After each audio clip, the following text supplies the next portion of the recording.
Bonjour mesdames et messieurs, merci de nous rejoindre dans cette session de formation dont voici le sommaire.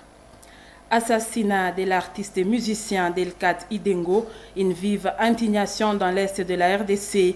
Cet artiste engagé a été abattu par des rebelles du M23 à Goma, sans doute en raison de ses chansons dénonçant l'occupation de l'est de la RDC.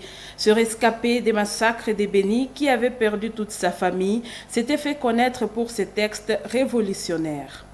Crise de l'Est, les CC, la Senko ont été voir le président rwandais Paul Kagame. L'objectif est de promouvoir un dialogue de paix à l'échelle régionale. Cette rencontre vise à associer le Rwanda dans la démarche pour retrouver la paix dans l'Est de la RDC. Et voilà, c'est tout pour les sommaires. Rebonjour mesdames et messieurs, je le disais, les CC et la Senko ont rencontré aussi le président rwandais Paul Kagame. L'objectif est de promouvoir un dialogue de paix à l'échelle régionale. Cette rencontre qui vient après celle avec les leaders des rebelles de la coalition M23 AFC vise à associer le Rwanda dans la démarche pour retrouver la paix dans l'est de la RDC. Parlons-en avec vous, Mirembe Kitawite. Une délégation des églises catholiques et protestantes de la RDC a rencontré le président rwandais Paul Kagame dans le cadre des consultations pour un pacte social pour la paix. Cette initiative vise à établir un dialogue régional pour apaiser les tensions dans l'est de la RDC et la région de Grand Lac. Elle intervient alors que les organisations régionales appellent à cesser le feu immédiat. Cette rencontre s'inscrit dans une série d'échanges menés par la conférence épiscopale nationale du Congo, Senko et l'Église du Christ au Congo, SCC, pour favoriser la paix. Avant de se rendre à Kigali, la délégation congolaise avait rencontré plusieurs personnalités politiques à Kinshasa, dont le président Félix Tshisekedi ainsi que l'opposant Martin Fayulu.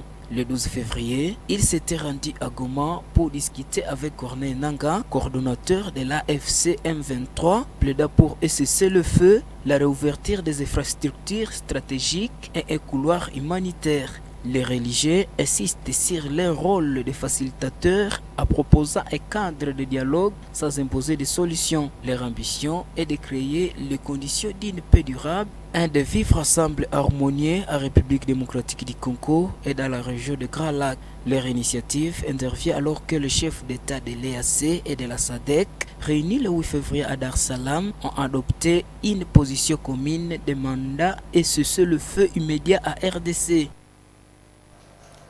Les sangs continuent d'écouler au nord Kivu, à l'est de la RDC. Ce jeudi 13 février, les rebelles du M23 ont assassiné l'artiste et musicien Delcat Idengo, de son vrai nom Delphin Katembo Idengo. Il aurait été pris pour cible en raison de ses chansons engagées dénonçant l'ennemi. Trouvez les détails dans cet élément. Hapa Goma mnajiita M23, beni nyinyi ma ADF. Ituri kode kondo nyie, politique d'occupation tutsi. Selon des sources citées par plusieurs médias, l'artiste et musicien Delcat Idengo a été abattu à pleine ville de Goma après avoir interprété une chanson révolutionnaire qui aurait irrité les rebelles. Najua muko natogopa ila roho yenu ngumu imewacha hapa. Mtaishia hapa.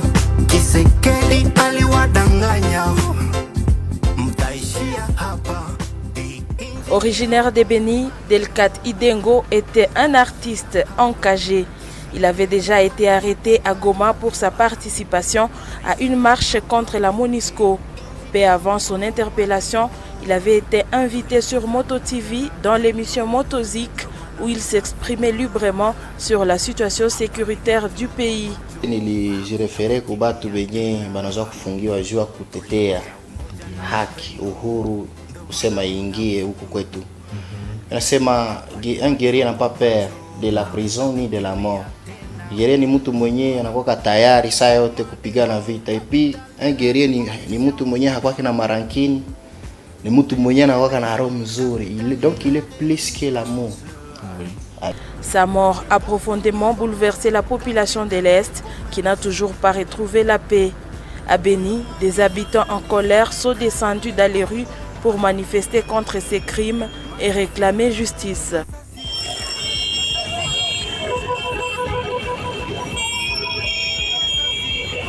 Delcat Idengo était un rescapé des massacres de Beni.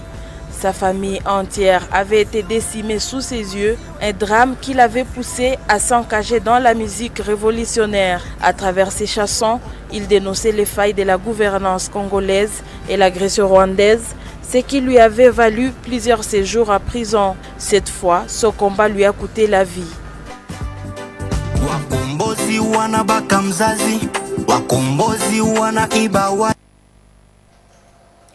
Que son âme repose en paix. La journée internationale de la radio est célébrée ce jeudi 13 février 2024. À cette occasion, le docteur en communication, Père Jean-Paul Camilly, invite les journalistes exerçant en zone de conflit à faire preuve de patriotisme. Il les encourage à informer sans induire la population en erreur.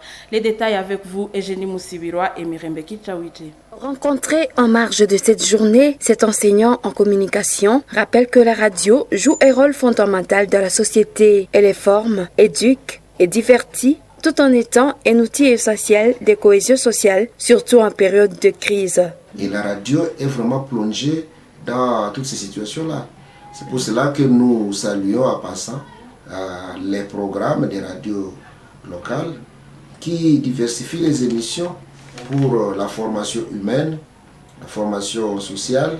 Tout en insistant sur l'importance du journalisme patriotique, il exhorte les journalistes à exercer leur métier avec passion, en privilégiant les informations utiles à la population. Selon lui, en temps de guerre, les médias doivent éviter de propager la peur ou la désinformation et plutôt contribuer à la résilience sociale. C'est vraiment difficile. Mais je crois qu'au-delà des principes que les journalistes doivent suivre, conformément à sa déontologie et à l'éthique, je crois que le premier objectif, c'est d'abord de voir le bien commun. Et là, je ne cesserai de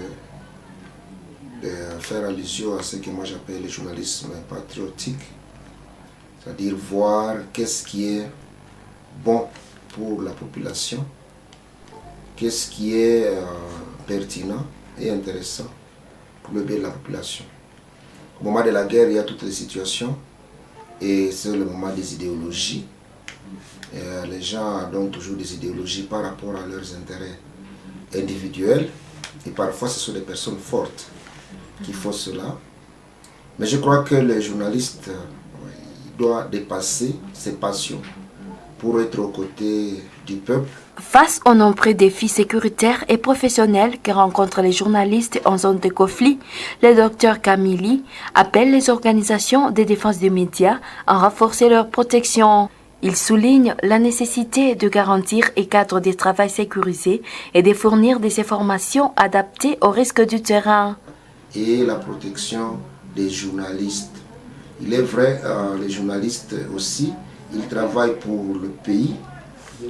Ils doivent payer les impôts et les taxes, ça c'est la loi, mais il arrive quand même qu'il y ait des exagérations dans ces taxes-là et ce sont les corporations qui doivent aider à clarifier la différence entre les catégories de taxes pour voir celles qui conviennent pour les journalistes et les médias et celles peut-être qui constitueraient des exagérations. Instituée par l'UNESCO, la Journée internationale de la radio vise à célébrer ces puissants médias qui, malgré l'essor du numérique, demeurent un canal privilégié d'information.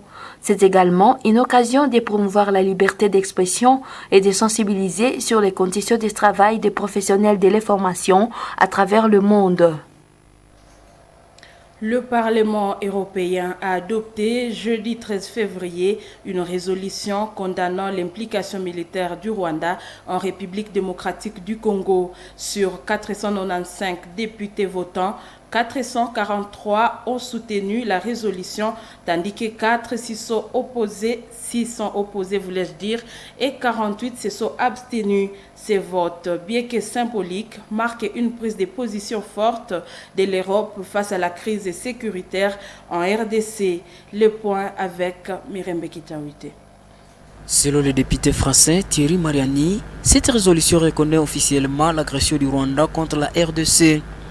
443 députés ont voté pour reconnaître l'agression de la RDC sur 495.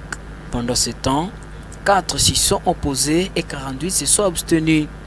Toutefois, il souligne que son adoption ne garantit pas des actions concrètes de la Commission européenne, un point crucial pour répondre aux attentes de Kinshasa.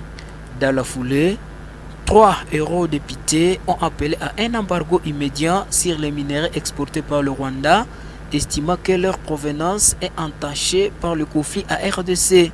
Majdouline Sibaï, Sarah Mathieu et Saskia Brickmont annoncent un mémorandum signé en février 2024 entre l'Union européenne et Kigali sur les matières premières critiques. Ce texte prévoit des mesures de contrôle et le juge ces dispositions est suffisante face à la situation sur terrain. Elle demande à la Commission européenne d'interdire les importations de minéraux rwandais, de suspendre l'accord en cours et de conditionner toute future coopération au respect de la transparence dans le secteur minier, ainsi qu'au retrait des troupes rwandaises de la RDC. Kinshasa et plusieurs organisations internationales accusent Kigali de soutenir le groupe armé M23 actif dans le Nord Kivu. Le Rwanda rejette ces allégations. Pour l'instant, la Commission européenne n'a pas encore répondu à ces demandes de sanctions. L'Est de la RDC fait face à une crise sécuritaire grave, marquée par l'avancée continue des groupes armés au Nord Kivu et au Sud Kivu. Face à cette menace, certains militaires congolais ont abandonné leur position, redoutant la puissance des rebelles. À Bukavu, la justice militaire a engagé des poursuites contre ces soldats accusés de fuite devant l'ennemi. Un reportage de Mme Penzi Manzekele rendu par Clémence Nengo. Au site Kivu, au moins 180 militaires sont jugés pour avoir abandonné le front alors que les forces rebelles gagnent du terrain dans plusieurs localités de l'Est du pays. Conformément au code pénal militaire congolais, ces soldats risquent la peine de mort, une sanction sévère qui soulève les débats sur leurs conditions de combat. Maître Sekira Chiwasuamo, expert en droit, estime que bien que la loi prévoit cette peine, il est essentiel d'examiner les contextes dans lesquels ces soldats ont fui. Et puni de mort tout militaire ou assimilé qui sera coupable de lâcheté. Par lâcheté, il faut attendre la fuite devant les forces ennemies ou bandes insurrectionnelles ou l'emploi de moyens irréguliers pour se soustraire à un danger. C'est-à-dire ici, ce qu'on appelle fuite devant l'ennemi, c'est en fait ce que la loi appelle la lâcheté. Donc pour un militaire, lorsque vous êtes engagé dans les rangs des FARDC, il vous est interdit de fuir devant un ennemi. Et si vous fuyez, vous êtes rattrapé par l'article 57 du Code civil, du Code pénal militaire, qui réprime de mort la fuite devant l'ennemi.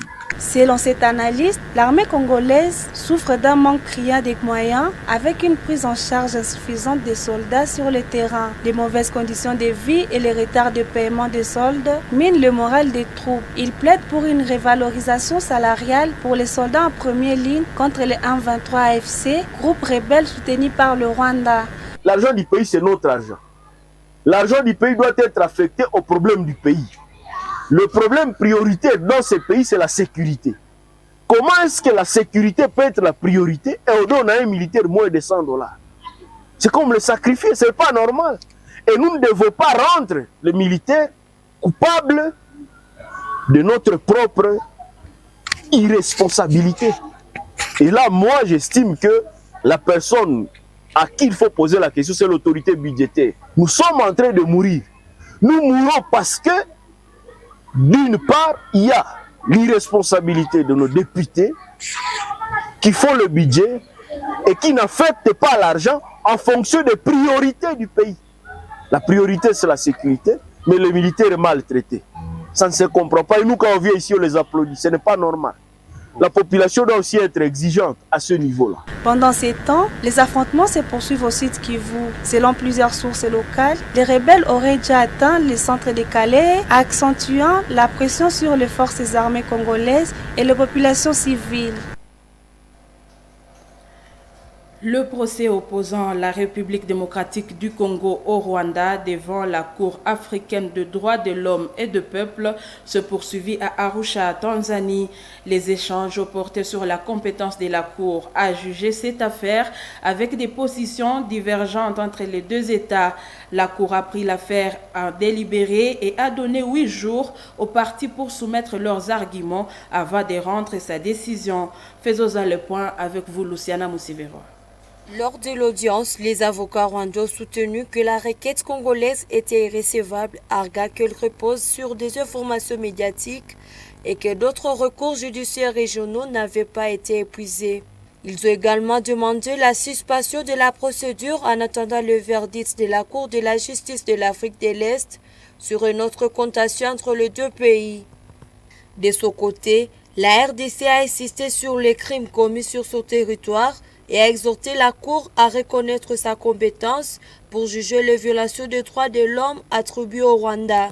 Le vice-ministre congolais de la Justice s'est dit confiant quant à la reconnaissance de cette compétence, soulignant que ces procès visent à établir la responsabilité du Rwanda dans des décennies de violence et de pillages à RDC.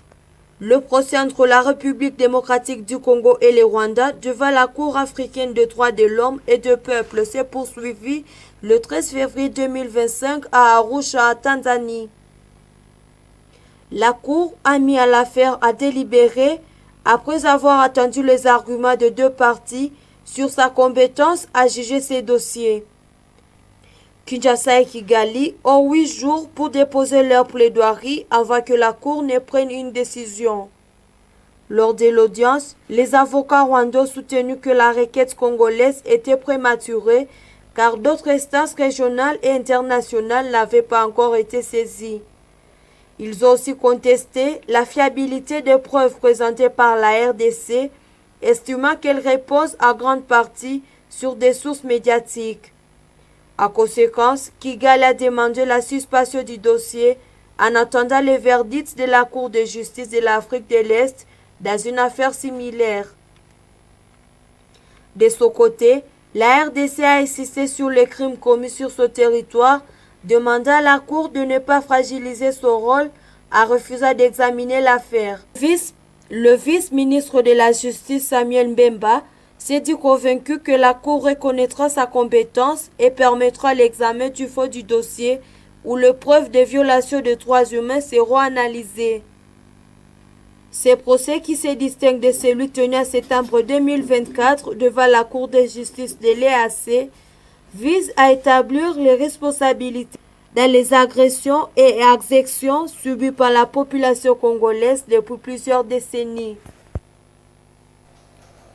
Et voilà, c'est la fin de cette édition, mesdames et messieurs. Merci à vous tous de nous avoir suivis. À tous les amoureux, bonne fête de Saint-Valentin.